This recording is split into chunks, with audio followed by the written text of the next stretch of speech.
And there we are. Hey, guys. It's Monte back here with the It's Your Neighbor podcast. Today, we have Kathleen Caylor from Kathleen Caylor Photography. Kathleen, how are you? I'm doing all right. Outstanding. Well, thank you so much for coming on today. As we mentioned, briefly before we got started, this is all, part of promoting your business and more importantly, getting to know you a little bit. You and I know each other a little bit from our gym, but otherwise, this is going to be an open book conversation. But why don't I let you introduce yourself a little bit? Tell everybody what you do, and maybe we'll get into the history of it and how you got started in photography. But go ahead and take it away. Well, I own my own small business, and it's very small. It's just me, although I can occasionally rope my husband, Eric, into helping me once in a while.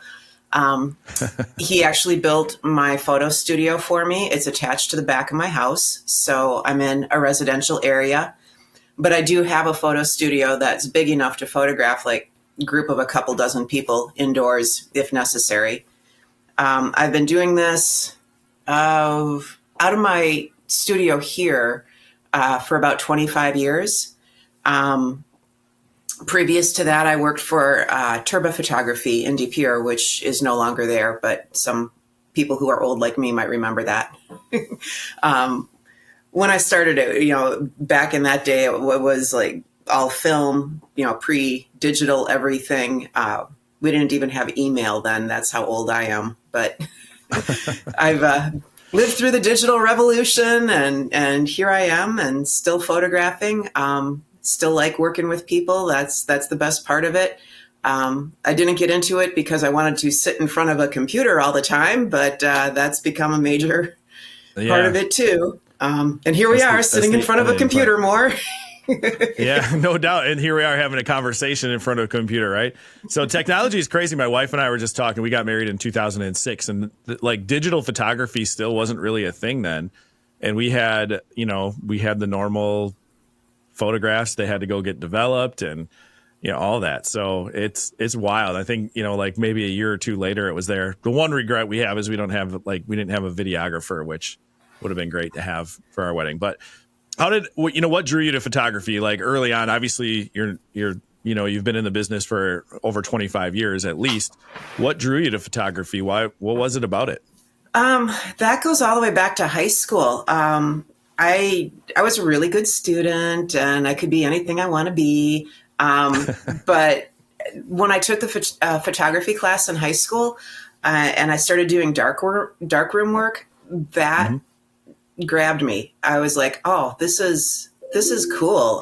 You put a blank piece of paper in this chemical bath, and like magically this image appears, and I'm like, I want to do that. I wonder if I can make a living at this. Other people do. Maybe I could. But, anything in the art field is so hard to, it's so competitive. Like, I didn't know. I was in high school. Would I be good enough to be able to actually earn a living? I don't know. So I ended up going to St. Norbert College because I could get an art degree there, but also a good liberal arts education. So if this photography thing didn't work out, hopefully I'd have other options. Right. And that's how I ended up in this area. Graduated from St. Norbert, and then Jerry Turba, who was also a St. Norbert grad, hired me. Thank you. So I worked there for about 8 years. Then I got married and had a baby, and life changed. So I thought, well, heck, I'll try going on my own, maybe keep it small and hopefully be able to do the working mom thing. It was hard. That's nothing like the naivete of saying, I'll start my own business. That will be easier. Right. Well, having an infant. Yeah. But we made it work, and now my kids are grown. We're empty nesters here, so that does make life a little easier at this point than it used to be. I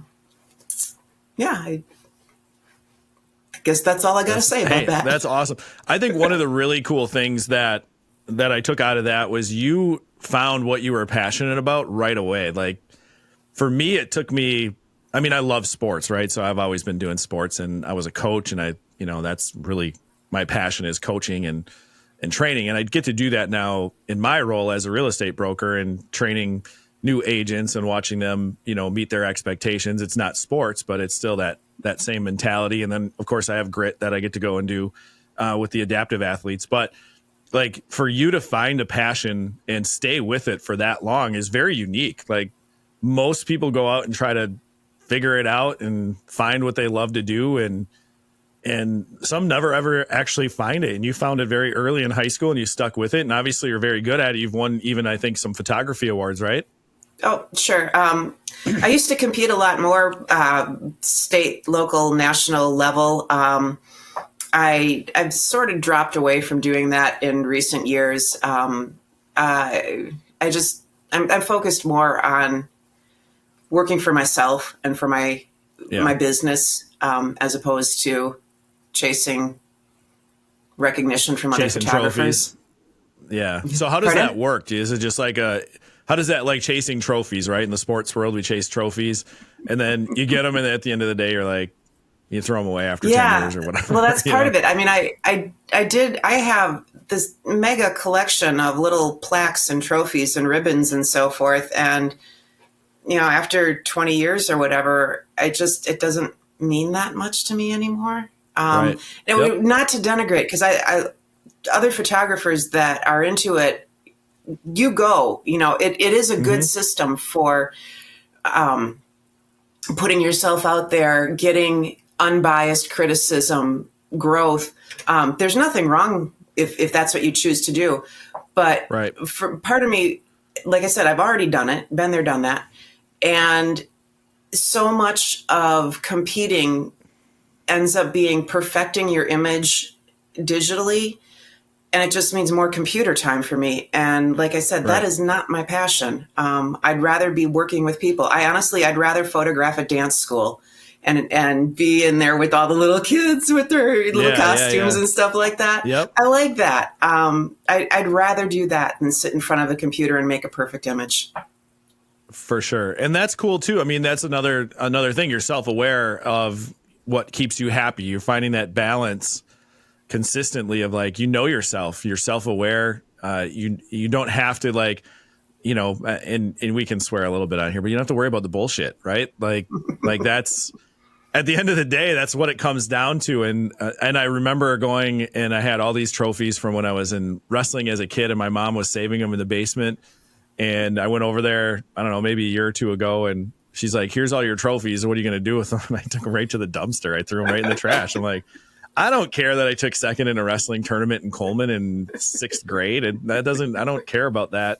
I don't even care that I won, awards in high school. Like, I did, but none of that matters to like the next person I'm going to talk to or, exactly. For you, you're shooting somebody in either in an important time in their life or just because they want to, feel great about themselves or there's a reason they're getting photographed by you. And the person that was photographed right before you doesn't care. Like, who cares, right? Like, you have to do the best job for that next person. And that's the same thing in real estate that we deal with is like, yeah, I sold this $1 million house. Cool. But this next person needs to buy their first house and it's $250,000. Should I care more or less than the $1 million one or the $250,000 one? And I would almost argue that I need to care more for the $250,000 one because one, it's their first time. They've never been through it. They're probably scared. Somebody who's bought $1 million house probably bought 2 or 3 houses before. The other thing is in long term, right? That $250,000 house, that person is probably going to sell it in a couple of years. They're going to upgrade to the next house. And that's generally how that goes. And so if you start, grabbing at the past accomplishments in whatever you're doing, I think you lose the essence of the next person, and how much you care about that. And it's funny because I always get the people who are like, well, what have you done? And I'm like, here's my resume. Who cares? You're the only person I care about right now in this moment, and so that I think, that's kind of what your mentality is, not worrying about awards and having to deal with, getting that. And I've got some real estate awards. Who cares? They're cool. But they sit in the back of my office and they sit there. Having that affirmation from colleagues that Yep. they think your work is good too. And like I said, I don't want to denigrate anyone that is still competing, especially younger photographers. I'm not trying to talk down. It's just not where I am. Yeah, they're at this certainly stage. resume builders, right? Yeah, they're resume builders too. You get an award, you can put it on your resume, and that's cool. But, again, in the moment, it doesn't really matter. Like that's the cool thing. And you're past that point too. Like you're already established. You're happy with, where you're at in life. And so you don't need to worry about, the little award. Cool. Right. Maybe I'll right? get back into it. Like after I retire, that might be what I do to stay artistic. But Yep. I don't envision retiring in the next few years though. Yeah. So let's talk a little bit about your photography business. So you do all different types of things. I was looking, just looking at your work a little bit. It's impressive. I mean, I can see why you've won the awards and what you've done, and you can see your experience there. What are, like, if you were to sell yourself a little bit, what is your business? What do you specialize in as far as photography goes? About a third of my business is high school seniors. About a third of my business is dance and gymnastics schools here in the Green Bay area. And then the remaining third is kind of a conglomeration of everything else, which would be families, business headshots, children, people in general. I'm not a product photographer. I'm a people person. What about animals? Yeah, I wouldn't say that I specialize in pets, but pets are welcome here. Usually if I'm photographing an animal, it's part of a family or a high school senior session.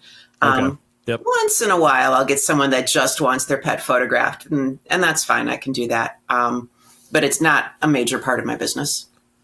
Yeah, we don't have kids, and so our dogs are our kids. And we usually get we usually get a photograph about once a year with our dogs, and it's a nightmare because they don't listen. They're all excited for being in, with new people, and it's a mess. So, but they're cute and they're worth the little half an hour of being a pain in my ass. But it's funny. Well, one thing I am really good at these days is cut and paste. So if you've got multiple dogs or multiple children, trying to get them all to pay attention and smile at the same time. Sometimes it never happens. So in my mind, if you photograph for a half hour or whatever, and you get your dog or your kid looking good at least once somewhere in that half hour, we can take the shot where they look good and transfer that into the grouping where everybody else looks good. And it's a little fake, but it did actually happen, just not at the same time. Yeah. That's awesome. Yeah, we have we actually we have an in-house photographer here who's actually, today is his baby day. So he was going to join us, but his baby's got an eviction notice at 6:30 tonight. So Anthony couldn't be on today. He was really excited that we were doing a photography one. So he had a whole bunch of other things he would have brought to it. But what are, as far as like business advice for people that are, maybe even getting started? You've been doing this so long, you've probably, you have advice, and maybe it's harder to remember when you first started, but in the, the industry's changed obviously drastically just with technology. But what advice can you give to somebody that's just getting started into photography, and trying to establish their business? What's the best advice you can give them? It's an even tougher market now than when I started. I wouldn't want to have to do it again in today's market. Is it because anybody can just go buy a camera and call themselves a photographer? Is that there are so many people doing it for free. Everybody has a friend or a shirt tail relative or whatever who is a photographer. And because you don't have the expense of film or developing, you can shoot 100, 200, 1,000 images and narrow it down to just one. And how do you compete against an army of people that are doing this for free? How do you convince people that you're worth actually paying? Sure. So you got to be good. You got to know your stuff, your lighting, your posing, your backgrounds. You got to be better than what people can get anywhere else.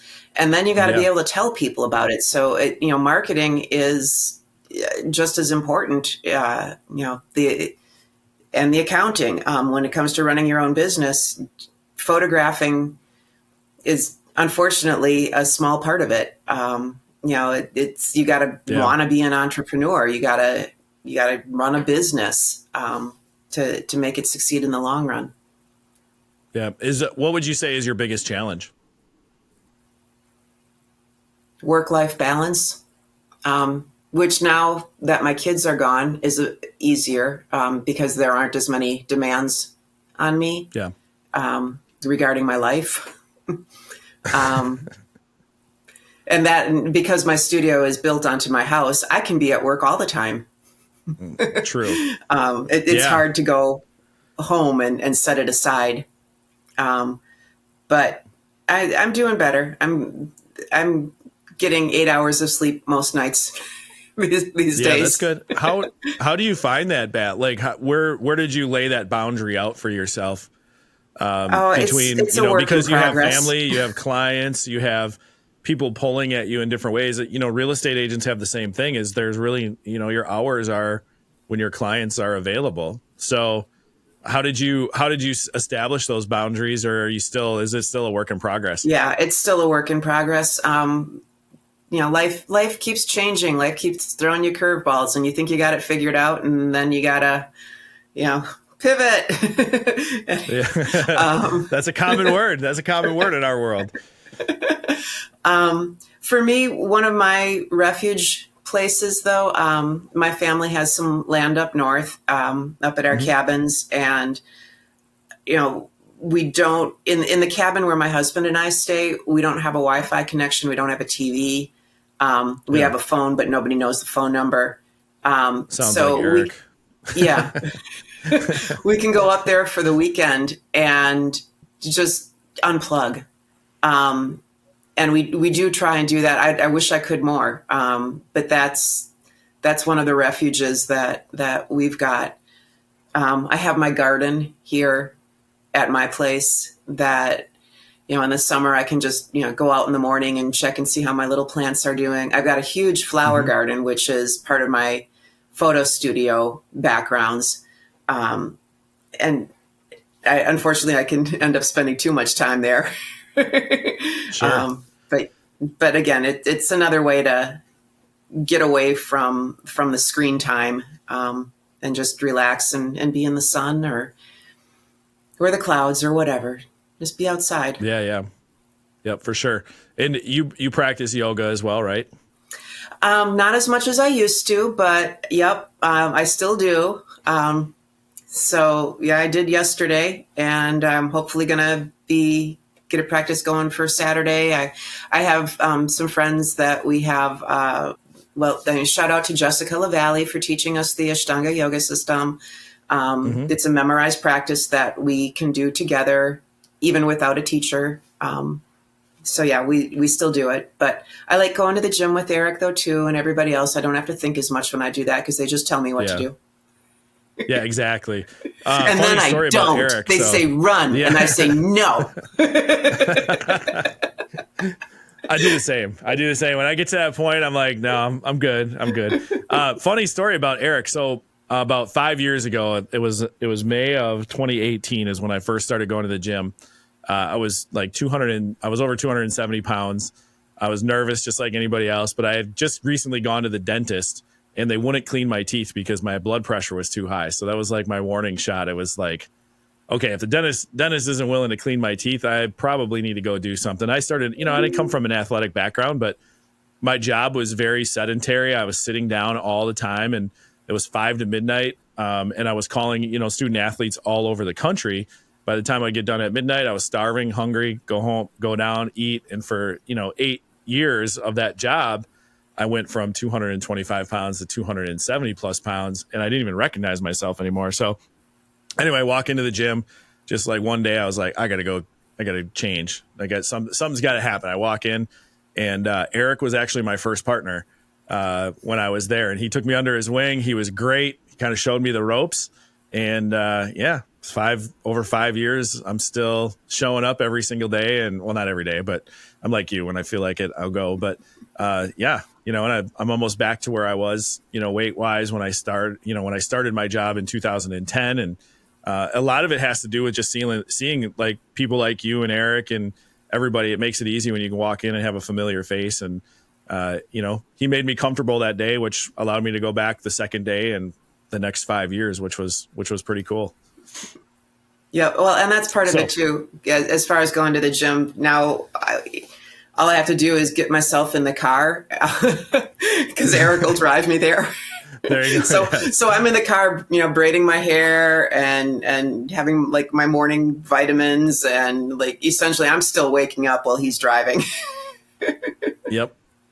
Very cool. Now, what about passion projects? What do you do aside from photography? You mentioned, the garden and escaping, but just like, you got anything on the side that you like doing?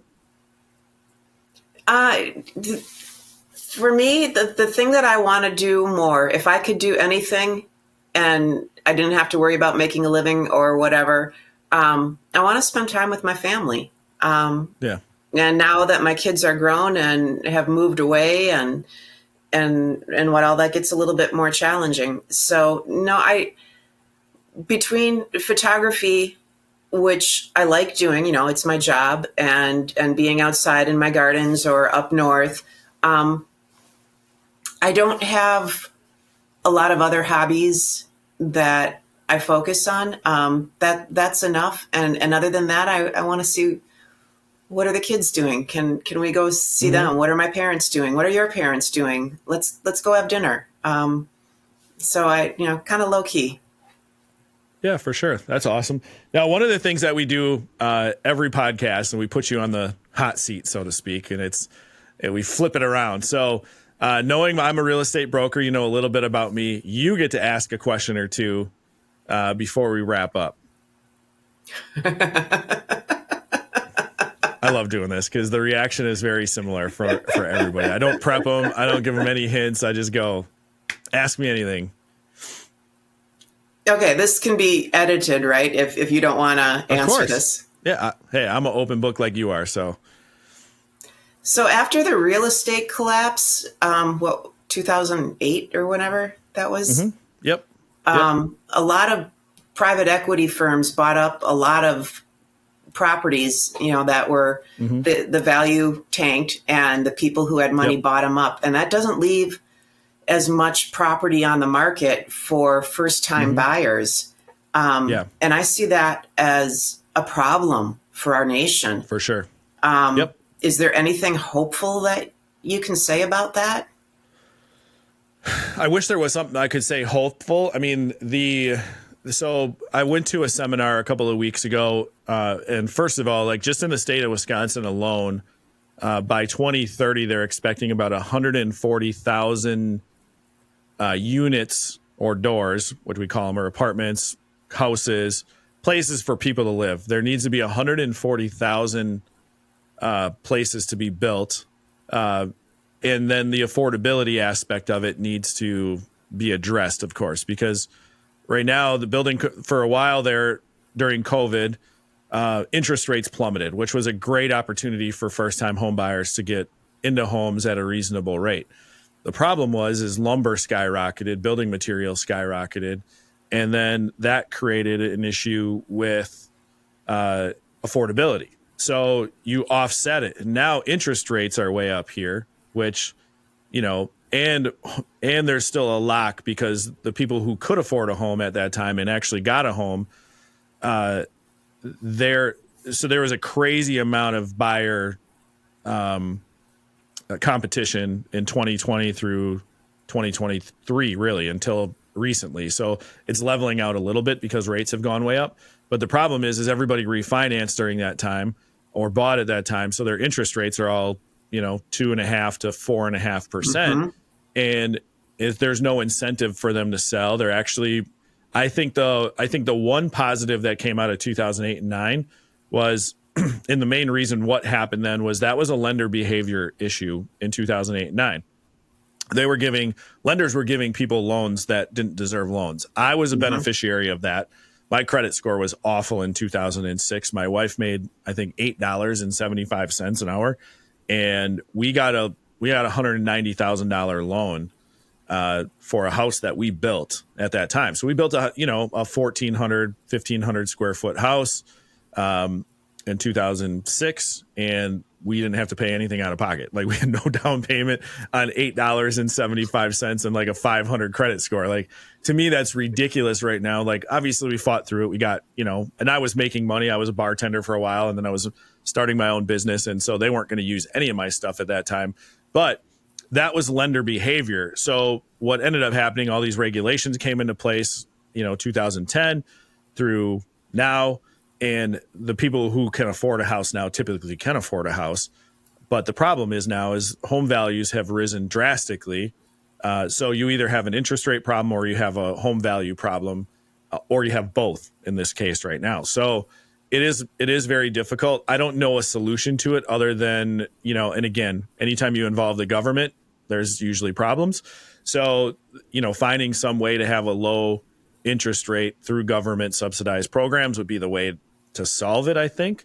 But I honestly don't know the answer to it. It's certainly on the docket, though, with, all the, national real estate associations and the Wisconsin Real Estate Association and even our local MLS.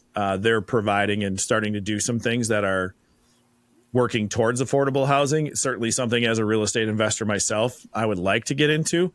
The other issue you have, again, and this isn't, you can't, I guess, quote unquote, say this, but typically when I've had rentals that have had low rents, I have, not very good tenants, and almost all of them lead to eviction or a lot of damage. So, it's a catch-22. I think the bigger issue is probably more education, which leads to confidence, which leads to, a better, well-rounded society in general. But at the end of the day, I wish there was a perfect answer, but I don't know that there is one right now. But you're right. There's certainly an affordable housing. I would almost call it a crisis right now. Mm-hmm. Yeah. And that's more top of mind for me because, my kids are in their early 20s, and yep. How are they ever going to be able to afford a home? Hopefully something will work out, but it's scary.